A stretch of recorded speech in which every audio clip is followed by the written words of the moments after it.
Wow. Hello friends, welcome back to the channel. My name is Sohum and I'm on a mission to spread peace, love, and positivity through music. Today, I'll be reacting to There's No You by Joe Stafford. And I wanted to start off this reaction by saying just a few words about myself.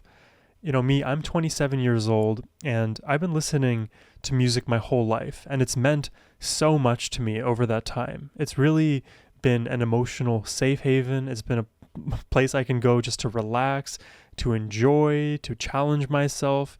You name it, it does it.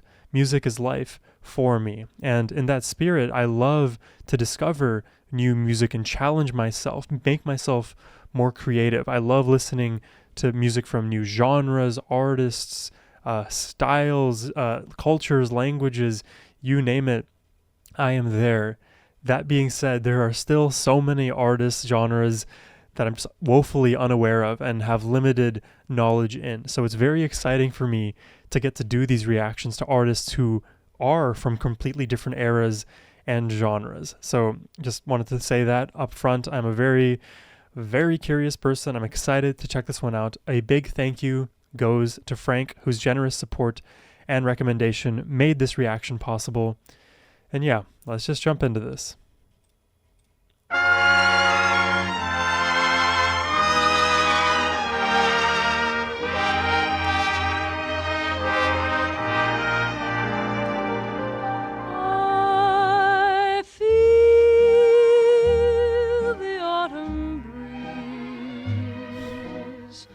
Steals across my pillow as soft as the will of the wisp. Wow. And in its song there is sadness because there's no you. The lonely autumn trees. Wow. Her voice is like a butterfly. Autumn trees, how softly they're sighing, for summer is dying. They know that in my heart there's no gladness because there's no you.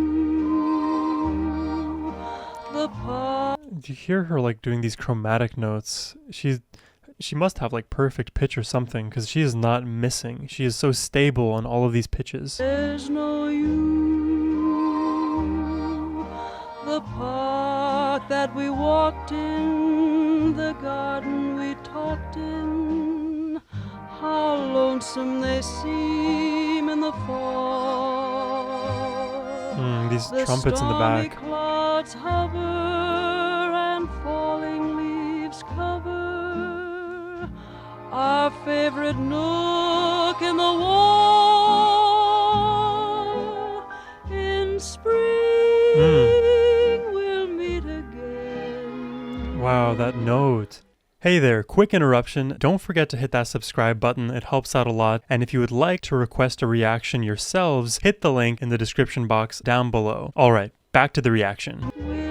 And like she is almost like, to use the butterfly analogy, she is floating from note to note, and when she goes into those like vibratos, it's almost like her wings are just fluttering to the oscillation of those vibrato waves.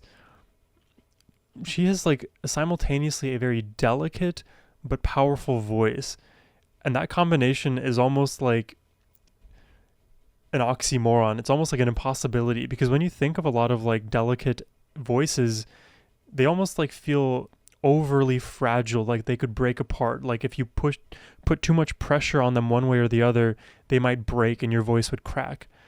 When it comes to Joe, when I hear her playing that delicate balance, jumping between those notes, it never feels like that crack is even possible. I wonder how much she practiced. We'll meet again. I mean, she might just be gifted, which is also very fair. Kiss and recapture the summertime rapture we knew, and from that day nevermore will I say there's no you.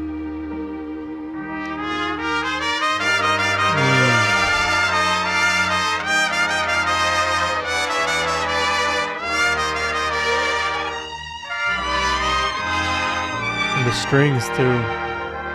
The park that we walked in, the garden we talked in. Why does it feel like I may have heard this song in some movie soundtrack somewhere? Park that we walked in, the garden we talked in. How lonesome they seem in the fall. This is just so pleasant. The stormy clouds hover and falling leaves cover our favorite nook in the wall. In spring, Wow. we'll meet again. She's just gliding. We'll kiss and recapture the summertime rapture we knew. This is a beautiful song. And from that day, nevermore will I say, there's no you. Wow.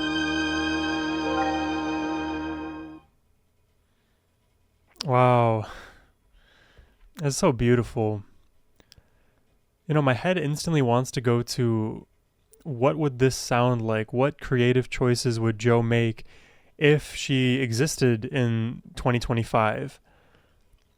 And, you know, that introduces like a whole other can of worms and a discussion that you may or may not want to have, because this music, just in isolation, sounds beautiful and soulful, and there's so much charm and just gravitas to everything that's being sung here.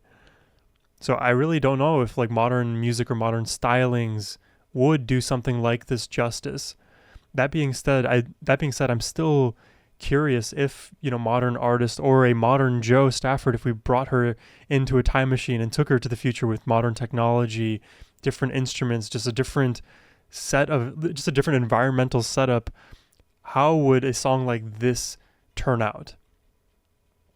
A separate question I have is there any comparable music to Jo in the modern era? Modern era could be anywhere from, call it, let's say 1990 and onwards. Like I said earlier, there's many holes in my musical knowledge, so I don't know if there are existing artists that could sound similar to Jo, who they are. So if you have names in mind, mention them for me. I'd be curious to check them out. I don't know, the way I think of Jo's singing, it's just, the music aside, her voice, I could just listen to her sing lullabies day after day after day, night after night. You know, a good voice, that's all you need, I think.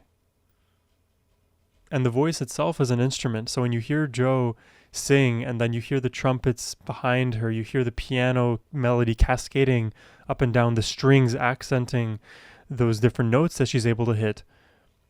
At the end of all of that, I know that if she just sung all of that by herself, it would still sound absolutely beautiful. Yeah, thank you very much for this recommendation, Frank. I hope you all enjoyed my reaction. Subscribe if you did, and if you would like to request a reaction yourselves, hit the link down below. And as always, my friends, have a wonderful rest of your day. Take care, and peace.